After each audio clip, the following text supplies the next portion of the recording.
ਹਾਂਜੀ, ਸਤਿ ਸ਼੍ਰੀ ਅਕਾਲ ਸਾਰਿਆਂ ਨੂੰ। ਅੱਜ ਮੇਰੇ ਨਵੇਂ ਵਲੌਗ ਦੇ ਵਿੱਚ ਅੱਜ ਅਸੀਂ ਇੱਕ ਨਵਾਂ ਟੌਪਿਕ ਲੈ ਕੇ ਹਾਜ਼ਰ ਹੋਏ ਹਾਂ। ਅੱਜ ਦਾ ਟੌਪਿਕ ਆ IRS ਕੀ ਆ ਤੇ IRC ਕੀ ਆ, ਇਹਨਾਂ ਦੇ ਵਿੱਚ ਫਰਕ ਕੀ ਆ। ਤੇ ਕਈ ਬੰਦਿਆਂ ਦਾ ਮੈਨੂੰ ਕੁਐਸਚਨ ਆਇਆ ਕਿ ਭਾਜੀ IRS ਭਰਨ ਦੀ ਲਾਸਟ ਡੇਟ ਕਿਹੜੀ ਆ, ਤੇ ਇਹਦੇ ਉੱਪਰ ਜਿਹੜੇ ਜੁਰਮਾਨੇ ਆਉਂਦੇ ਆ ਉਹ ਕਿਉਂ ਆਉਂਦੇ ਆ, ਸਾਨੂੰ ਕਿਹੜੀ ਕਿਹੜੀ ਚੀਜ਼ਾਂ ਦਾ ਧਿਆਨ ਰੱਖਣਾ ਚਾਹੀਦਾ ਕਿ ਅੱਗੇ ਤੋਂ ਸਾਨੂੰ IRS ਭਰਦੇ ਟਾਈਮ ਜੁਰਮਾਨੇ ਨਾ ਆਉਣ। ਤੇ ਇਹਦੇ ਤੋਂ ਰਿਲੇਟਡ ਆਪਾਂ ਅੱਜ ਗੱਲਬਾਤ ਕਰਨ ਲਈ हनी भाई ने बुलाया हुआ है हमेशा इस तरीके नाल। वेलकम करते हैं सर, वेलकम आपका टाइम निकालने के लिए। सर फर्स्ट क्वेश्चन यही है कि IRS और IRC में क्या फ़र्क है, ये क्या चीज़ें हैं, डिफरेंस क्या है?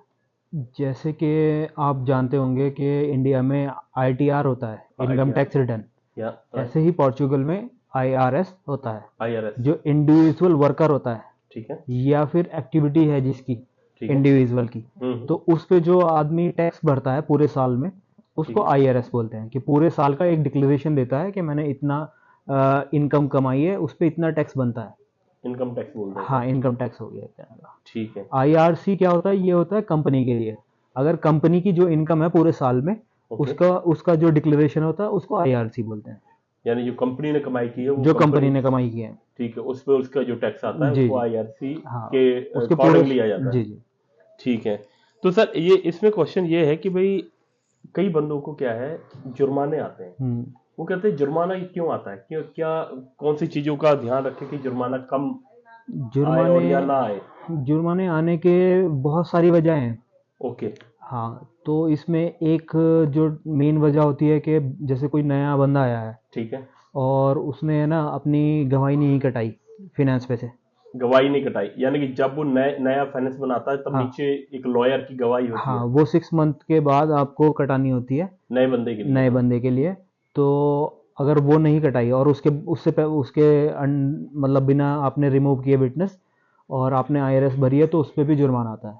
ओके, एक वजह ये है। ठीक है। दूसरी वजह यह है कि बहुत सारे लोग एक्टिविटी ओपन कर लेते हैं, ओके, और फ्री वाली एक्टिविटी ओपन करते हैं, ठीक है, तो उसमें जो सैलरी होती है या जो उनकी इनकम होती है वो 1500 या 1000 या 2000, मतलब बहुत ज़्यादा होती है एक महीने की। एक महीने की, हाँ, तो वो अगर हम 12 महीने तक फ्री होती है वो, लेकिन उसमें एक पर्टिकुलर क्राइटेरिया है कि इतने तक अगर आप इनकम कमाते हो, जैसे 12,000 यूरो तक आपने कमाई इनकम साल में, हाँ, तो फिर उस पर कोई टैक्स नहीं है।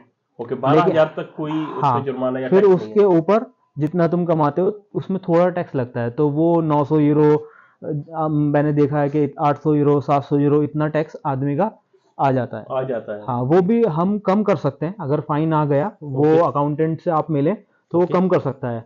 आपके एक्सपेंसेस शो कर सकता है, वो आपके कुछ आपके खर्चे, आपकी फैमिली यहाँ पर है, फैमिली को ऐड करा सकते हो अपनी IRS में, तो उससे भी आपका टैक्स कम हो जाता है। आप फैमिली खर्चे में आ जाते हैं। हाँ, एक आपके नाम पे हाउस कॉन्ट्रैक्ट है, उसको भी आप कम अपने ऐड करा सकते हो IRS में। ओके, तो इससे भी आपका रिड्यूस हो जाएगा टैक्स।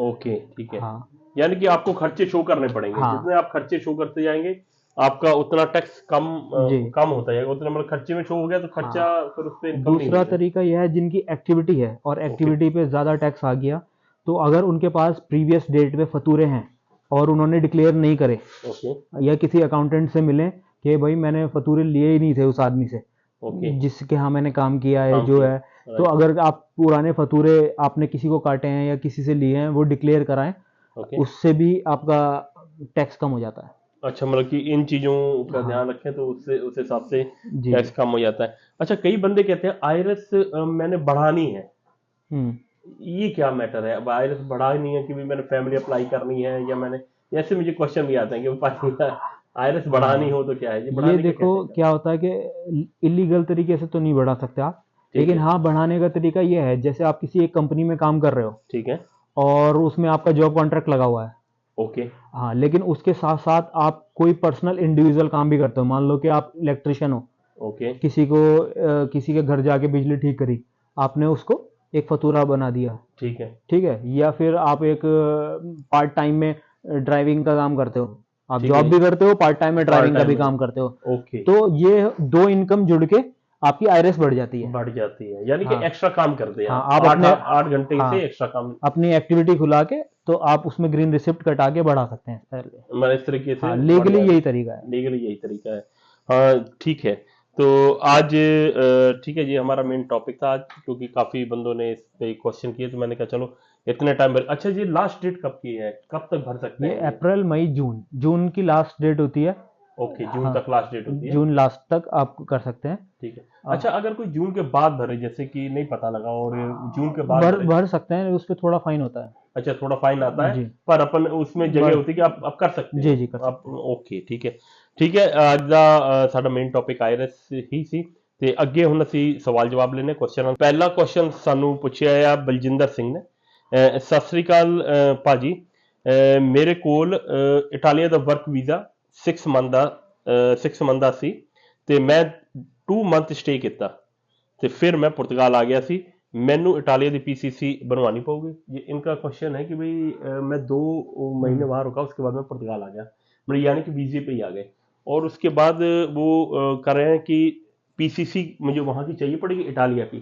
इससे रिलेटेड एक और क्वेश्चन है, मैं इसी में ऐड कर देता हूँ। ये सुमित पथानिया ने हमें पूछा है कि my name is Sumit, Porto से, ये पोर्तो में रहते हैं। ਭਾਜੀ ਮੈਂ ਦੁਬਈ ਵਿੱਚ 6 ਈਅਰ ਜੌਬ ਕੀਤੀ ਸੀ, ਤੇ ਹੁਣ ਮੈਂ ਬਾਇਓਮੈਟ੍ਰਿਕ ਵਿਜ਼ਿਟ दुबई दी पीसीसी चाहिए पड़ेगी, यानी कि बायोमेट्रिक के टाइम पे इन्हें क्या दुबई की पीसीसी करवानी पड़ेगी? ये 6 ईयर वहां पे जॉब की है इन्होंने। तो जी, इसमें है ना कोई सारी कंडीशन निकल के आती हैं। ठीक है। हाँ, वैसे लीगली क्या होता है कि ज़्यादातर पीसीसी नहीं मांगते शेंगेन का। ओके। अगर 6 मंथ से ज़्यादा हम किसी कंट्री में रुकते हैं, तब हमें पीसीसी के लिए अप्लाई करना चाहिए। अच्छा, 6 मंथ से? हाँ, ये लीगल है, लेकिन हाँ मैं जानता हूँ कि आइमा में जो पहले सैफ थी, उसमें बहुत लोगों का मांगा है। मांगा है, बिल्कुल। हाँ, हाँ जैसे रोमानिया से या जो हाँ, लोग बिल्कुल। आए हैं उनसे पीसीसी मांगी है। तो ठीक। इटली की पीसीसी बनानी इतनी कॉम्प्लिकेटेड नहीं है, ठीक 1 है। महीने के अंदर आप आ जाती है।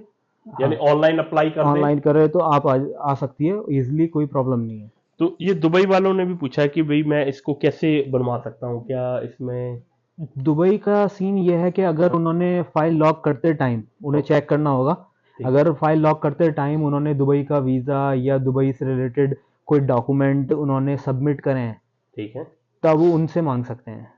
ओके। हाँ, तो अगर फाइल को लॉक करते टाइम उन्होंने सबमिट नहीं करे, फिर ज़रूरत नहीं है, क्योंकि पर- बहुत लोग गल्फ से आए हैं, उनकी बायोमेट्रिक्स हो गई, कोई पीसीसी की ज़रूरत नहीं पड़ी। नहीं पड़े। लेकिन सम टाइम ज़रूरत पड़ी है जिनका पासपोर्ट इशू हुआ है, जैसे कि कतर से या दुबई से। हाँ, वहाँ की एम्बेसी, इंडियन हाँ, एम्बेसी तो से फिर कुछ ऐसी हैं जो कि मांग लेती हैं। तो ये पॉसिबल है यहाँ से बन जाती है ऑनलाइन अप्लाई करें तो? गल इटली का तो इजी है। ठीक है। इटली की तो इजी बन जाएगी, आप किसी से भी, हमसे भी कांटेक्ट कर सकते हैं, तो इटली का तो इजीली हो जाता है। ठीक है। लेकिन दुबई में थोड़ा सा कॉम्प्लिकेटेड है। ठीक है।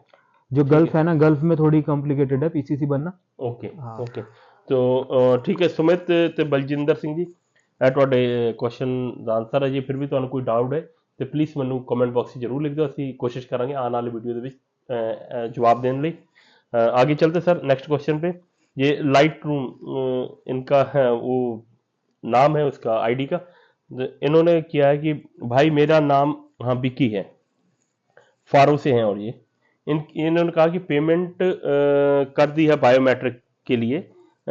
मेरा मेरा पास अभी मेरे पास अभी काम नहीं है, ओनली ग्लोबो का काम कर रहा हूँ, और इसके लिए कौन कौन से डॉक्यूमेंट लेके जाना पड़ेगा बायोमेट्रिक के लिए?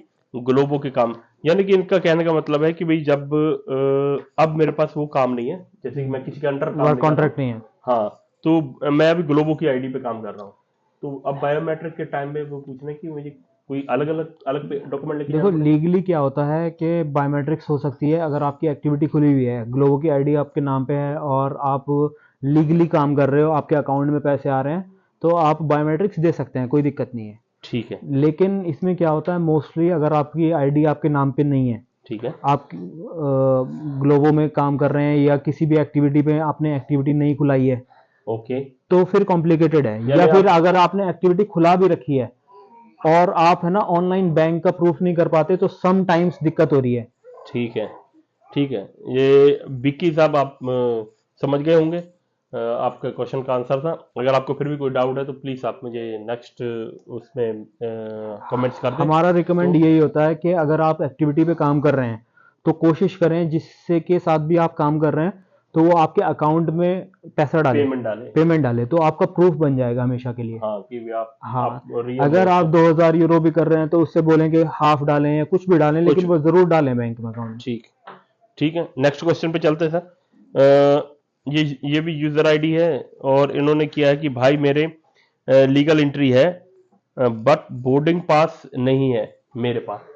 ये कैसा है लीगल एंट्री का क्या मतलब? लीगल एंट्री का देखो, या उनके पास वीजा है या नहीं है, वीजा कब फिनिश हुआ, बोर्डिंग पास के अंडर में उनका वीजा फिनिश हुआ ये नहीं हुआ, मतलब इसमें कोई कई सारे क्वेश्चन निकल के आते हैं।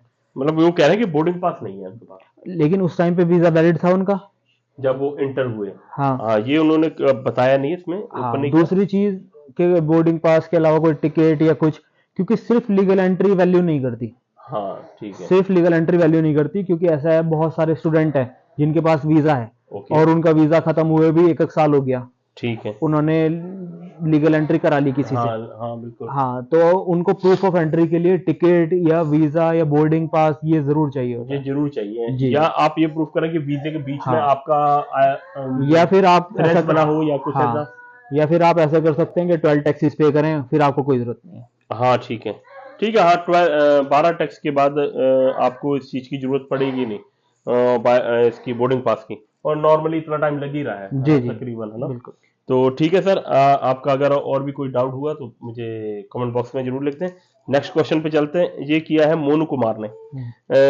भाई ये बताओ, अगर किसी के पास हम काम कर रहे हैं और शॉप पर वो हमारा कॉन्ट्रैक्ट नहीं लगा तो क्या कर सकते हैं? यानी कि ये कह रहे हैं कि मैं काम कर रहा हूँ और मेरे मालिक ने कॉन्ट्रैक्ट नहीं लगाया, तो मैं क्या कर सकता हूँ? तो ये काम ही ना करे वहां पे। देखो ये लीगली, हाँ लीगली तो ये नहीं है, काम ही नहीं कर सकते। हाँ आप काम नहीं कर सकते, क्योंकि अगर चेकिंग हो जाती है तो मालिक को भी फाइन होता है और आपको भी, आप भी तो आपके भी लिए भी प्रॉब्लम होगी। तो आप रिक्वेस्ट कर सकते हैं मालिक से कि भाई मैं एक्स्ट्रा काम कर सकता हूँ, या कुछ कुछ भी आप रिक्वेस्ट कर सकते हैं। देखो कंप्लेन तो कर सकते हैं, लेकिन एंड ऑफ द डे फिर मालिक क्या करेगा, आपको जॉब से निकाल देगा। हाँ समझ रहे हो, आप कंप्लेन कर सकते हैं लेकिन वो आपको जॉब से निकाल देगा। इससे अच्छा है कि उससे रिक्वेस्ट करके आप कॉन्ट्रैक्ट ले लें, या आप जॉब छोड़, जॉब पे हाँ, या जॉब कॉन्ट्रैक्ट वाली जॉब सर्च कर लें। हाँ, कोई जो अगर कॉन्ट्रैक्ट नहीं देते तो आप जॉब मत करें। हाँ। ये इनसिक्योर भी हो जाता है ना। सर एक क्वेश्चन और आ रहा है नया, ये कह रहे हैं कि भाई ईसीटी जो डॉक्यूमेंट है ये पहले भी शेफ मांगती होती थी, तो बीच में लोगों ने बंद कर दिया था, तो ये ईसीटी क्या क्या है ये डॉक्यूमेंट, और ये अब मांगना चालू कर दिया?